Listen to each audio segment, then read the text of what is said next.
Olá, aprendiz! Nós estamos aqui hoje com a professora Kátia Arcanjo, professora da Rede Municipal de Belo Horizonte, que tem desenvolvido vários trabalhos super interessantes, dentre eles a Invencionática, um trabalho que nós apresentamos aqui no canal Aprendiz 21.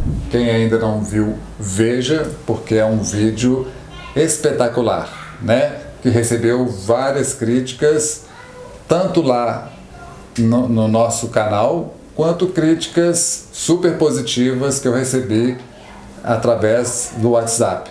Então, Kátia Arcanjo com o trabalho Invencionática. Kátia, o que é o Invencionática? Alberto, primeiro eu quero agradecer a todos, dizer que é um prazer muito grande estar aqui no seu canal, que é um canal super bacana, com várias ideias, muito legal mesmo. O Manuel de Barros tem um poema chamado Apanhador de Desperdícios. E no poema ele fala que ele não é da informática, que ele é da invencionática. E dentro do trabalho, conhecendo Manuel de Barros, eu fiquei muito encantada com ele e com esse poema especificamente, porque ele foi a base de todo o nosso projeto. Maravilha, né? Manuel de Barros, um poeta brasileiro, né? Já falecido, mas que faz com que a gente pense e repense a nossa vida, né? Muito, muito interessante. E o que é que te motivou, então, a fazer um trabalho de arte e com o Manuel de Barros? No curso de especialização em artes visuais e tecnologias contemporâneas que eu fiz pelo UFMG, eu conheci o poeta Manuel de Barros. E ele tem uma frase muito linda, que é o seguinte: a arte não tem pensa, o olho vê, a lembrança revê e a imaginação transvê. E ele fala que é preciso transver o mundo. Eu fiquei muito impactada com o filme também, Só 10% é Mentira. E eu quis então tentar levar para a sala de aula essa imaginação e essa simplicidade do Manuel de Barros. Começou em 2018, na verdade, o projeto. Olha. Foi em 2018. E dentro do curso eu tive a curiosidade de pensar o seguinte: como que a imaginação pode interferir no processo de aprendizagem?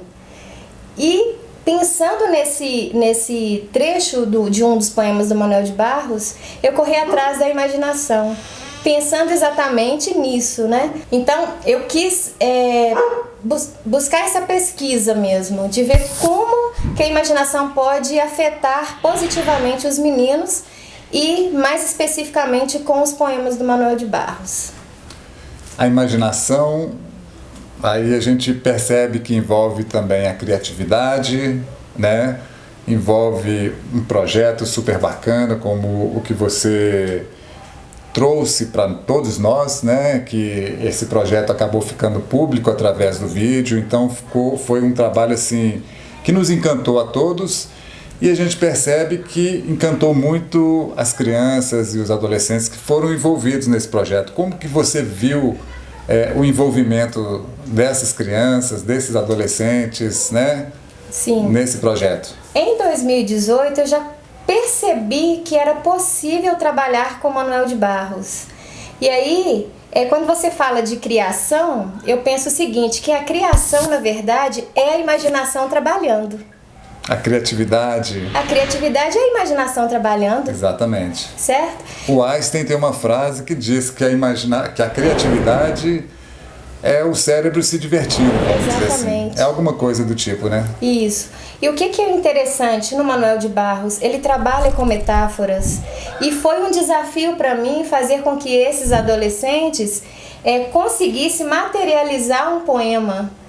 Mas ao mesmo tempo que foi difícil, foi fácil no sentido de trabalhar com metáforas. E eu iniciei com eles, na verdade, com poema. Eu trabalhei o Livro Sobre Nada, não sei se você conhece esse poema, que é do Manuel de Barros, o Livro Sobre Nada, muito interessante, que eles fizeram ilustrações do livro. Uhum. E eles mesmos resolveram fazer um livro que nós intitulamos de O Livro Sobre Nada. Olha que bacana. Antes de chegar a esse processo, deles falarem sobre os resíduos e rejeitos jogados em frente à escola, né? Ou seja, o tão chamado lixão pelos alunos, nós já estávamos trabalhando com o Manuel de Barros nesse sentido, de materializar, né? De fazer, de ilustrar o poema, de pegar essa metáfora e transformar em desenho. Pois é, aí eu percebo então que você permitiu que esses adolescentes, né, que esses alunos e alunas se tornassem autores de alguma forma, né? Tivessem autoria nesse trabalho, é isso? Sim, o tempo todo. Porque eu não me vejo dona da sala de aula, eu me vejo como uma colaboradora. Eles são os protagonistas da história. E aí o que eu acho que de habilidade mesmo, que eu tenho de mais habilidade é conseguir puxar nos meninos aquilo que eles têm de mais valor, de mais importante e especial. Porque se eu despejo neles um caminhão de conhecimentos e não valorizo o que eles têm de conhecimento, o que eles carregam, a bagagem que eles têm, eu não me sinto educadora, eu não me sinto professora de verdade. Olha que maravilha, né? Eu acho que a gente precisa muito desse tipo de visão, né, como professor, de valorizar a autoria, de valorizar a criatividade, a imaginação dessas crianças, que são adolescentes, né? Que são muitas e a gente precisa de alguma forma dar essa oportunidade para eles. E esse trabalho ele acabou envolvendo assim várias, né? Ele envolveu a literatura, ele envolveu a arte, de alguma forma depois ele acabou envolvendo a robótica, né? Isso foi uma miscelânea, foi uma aventura, vamos dizer assim, transdisciplinar, multidisciplinar, né? Não sei como é que nós poderíamos chamar. Como é que a escola, como é que as pessoas, como é que os alunos, como é que você viu toda essa aventura multidisciplinar aí? Nós temos uma diretora assim, fantástica na nossa escola, ela é muito legal. E ela fala o seguinte: Kátia, você começa como se fosse um riachinho assim, e que vai invadindo, de repente vira uma cachoeira. E é assim que acontece, sabe? Lá com os meninos é assim que acontece.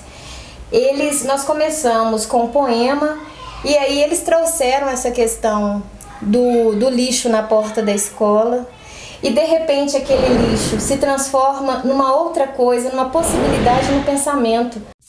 Esse trabalho eu percebo que ele foi uma grande aventura, né, que envolveu a escola como um todo, né? A gente percebe o envolvimento das outras pessoas, da biblioteca, da bibliotecária, da direção.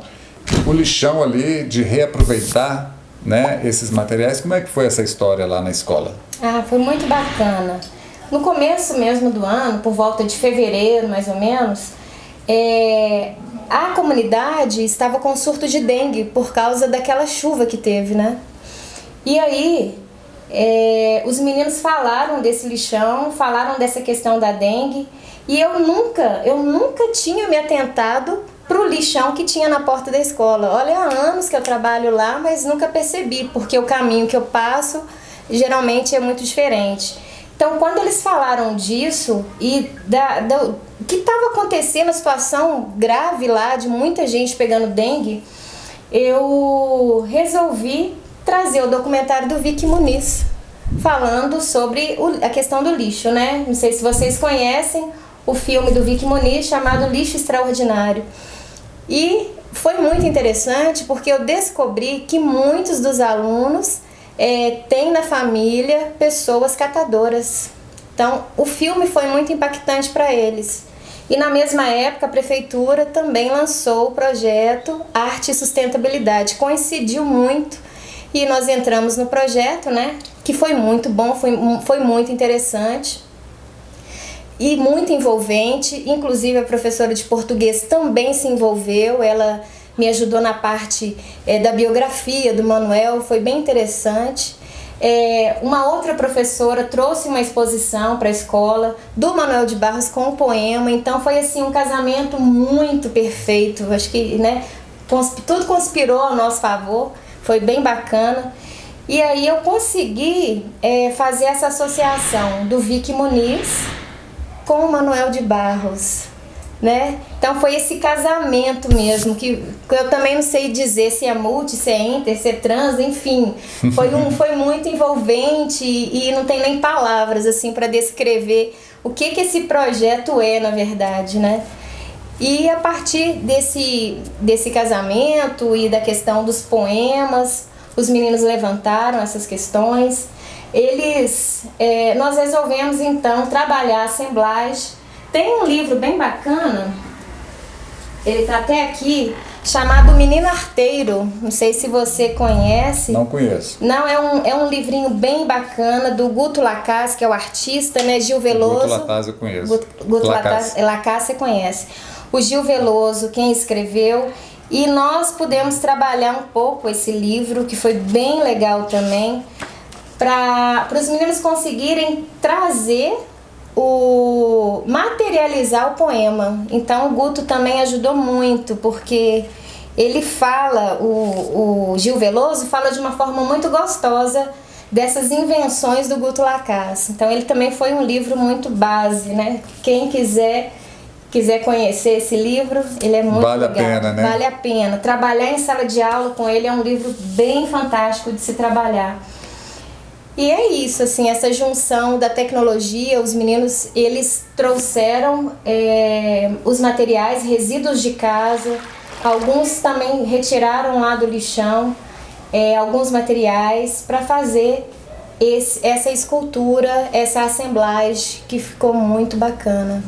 Pois é, e eu achei interessante porque você trouxe assim, a realidade, né, a partir de uma realidade muito dura que eles viviam com aquele lixão, com aquele surto da dengue que em 2019 nós tivemos uma chuva terrível que arrasou a cidade, né, e trouxe muitas doenças, e conseguiu trazer toda uma realidade tão dura, mas com poesia, com arte, com imaginação, com a autoria dessas crianças, desses adolescentes.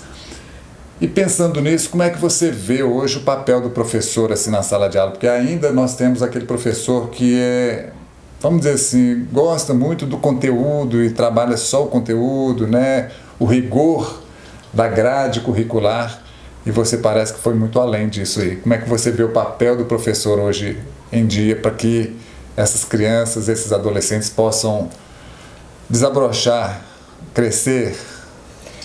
Então, como eu disse, o professor ele tem que ter essa sensibilidade para perceber a necessidade daquele estudante. Ele não pode ser uma pessoa detentora do saber. Quando o Paulo Freire mesmo, ele tem muito disso, né? De falar que nós precisamos perceber o lugar de fala desse sujeito, perceber o ambiente onde ele se encontra e trabalhar exatamente a realidade deles, mas e como o Manuel de Barros, né, trabalhar essa realidade, mas de uma forma mais leve mesmo, né? Então, transver essa realidade. Transver, exatamente, transver essa realidade. Então, acho que o professor tem que ter essa sensibilidade, mais do que técnicas, porque existem aí diversas teorias de como se tem que fazer com a educação, mas se você não tiver uma sensibilidade para perceber o outro, você pode ter todas as técnicas do mundo, que você não vai chegar em lugar nenhum com elas, você não atinge o coração. E a educação é um pouco isso, é você atingir o coração das pessoas, né? É assim que eu penso, é assim que eu vivo a educação, de atingir esse outro, né? É isso. Maravilha, gente, olha só, acho que é isso, a gente precisa de entender que a gente tem um coração e esse coração tem que ser tocado. O nosso e o das nossas crianças, nossos adolescentes, nossos jovens, nossos adultos, nossos alunos de uma forma geral, né? Eu acho que essa relação, ela precisa passar por aqui. Sim. Uhul! E aí tem uma coisa, Alberto, também que eu queria falar sobre o fazer artístico dos objetos que os meninos construíram. Primeiro, depois eu conheci a Rede Brasileira de Aprendizagem Criativa, né? E eu percebi o quanto nós estávamos inseridos dentro do que da concepção da concepção da rede, exatamente. O trabalho, basicamente, foi todo feito em equipe. Foi um trabalho muito legal. Os meninos, eles projetaram o trabalho deles, eles desenharam, eles fizeram poemas inspirados no objeto que eles criaram. Então foram uma série de coisas. A avaliação mesmo, foi super bacana a avaliação. porque eu reunia com os grupos, eles tinham que falar como que foi, né? E aí eles se pontuavam assim, e aí, dentro disso, né, do que vocês fizeram, do que vocês viveram, embora a nota seja o mínimo, para mim a nota não é o importante, mas ela é essencial, né? Mas essencial no que eu digo, na parte burocrática, né? E aí eles se avaliaram, foi muito interessante, até no grupo, um virou e falou assim, nossa professora, eu acho que eu não trabalhei tanto quanto fulano, então eu acho que ele merece total. Eu mereço, por exemplo, né? O João, por exemplo, João merece 30, eu mereço 25 porque eu não trabalhei tanto quanto ele, entendeu? Isso traz uma sensação de responsabilidade, de autorresponsabilidade. Exatamente. Né, de perceber o outro, né, da empatia. Sim. E uma das coisas, né, se a gente já está falando aí da Rede Brasileira de Aprendizagem Criativa, da aprendizagem criativa, dos 4 P's, né? E um dos P's, né, projetos, paixão, os pares e o pensar brincando, um dos que eu vi muito nesse seu trabalho foi a paixão dos meninos, das meninas, no envolvimento com esse trabalho. Sim, e o mais interessante da paixão foi exatamente o que Manuel de Barros fala, que as coisas não querem ser vistas por pessoas razoáveis, né? Ele fala muito que ele humaniza as coisas.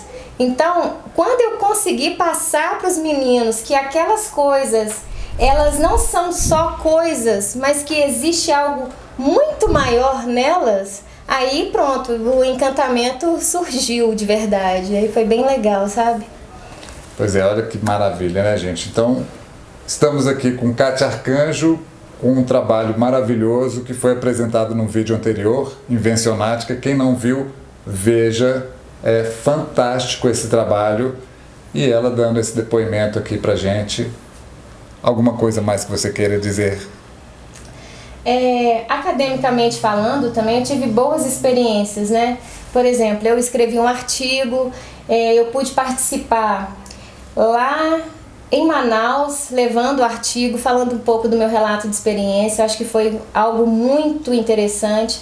Eu acho que foi um projeto que todos cresceram. A escola cresceu. Outra coisa interessante que também nós não falamos é que o entorno do bairro mudou, né? Se você for hoje lá, claro que existe o espaço, às vezes eles jogam algumas coisas lá, mas não é tão poluído quanto antes. E agora a rua que há anos eles tentavam asfaltar, né? Uma parte da rua agora é asfaltada, então teve uma diferença em torno que foi muito importante, foi muito especial. E também, dentro disso tudo, nós fomos ao FMG Jovem, né? E recebemos o destaque do trabalho, foi muito bacana para eles, eles se sentiram assim extremamente importantes. Eu lembro de uma fala da estudante, ela falou assim, professora, será que um dia eu vou estudar nesse lugar? Eu falei assim, por que não? É claro que você vai, você tem total capacidade de estar aqui um dia, né? Então, eles se sentirem importantes, valorizados, isso para mim foi o maior presente de todo esse trabalho que nós desenvolvemos. Emocionante essa conversa aqui com a Kátia, né? Emocionante esse trabalho que ela desenvolveu, ou seja, fortes emoções desde o início, né? Com todo o envolvimento, com Manuel de Barros, com a arte, com Vicky Muniz, com aquela realidade dura que os meninos viviam e as meninas viviam também, e o processo de transformação acontecendo para todos, né? Eu acho que isso é o que há de melhor. E a educação é isso, né? Como diz, e você já citou Paulo Freire, a educação não muda o mundo, a educação muda as pessoas. E as pessoas mudam o mundo, e é isso que a gente quer, fazer um mundo melhor, não é isso? Isso mesmo. Então é isso, gente. Obrigado a todos pela audiência e até o nosso próximo vídeo. Obrigado, Kátia, pela sua generosidade e parabéns pelo grande trabalho que realizou aí. Eu quem agradeço. Muito obrigada a todos vocês.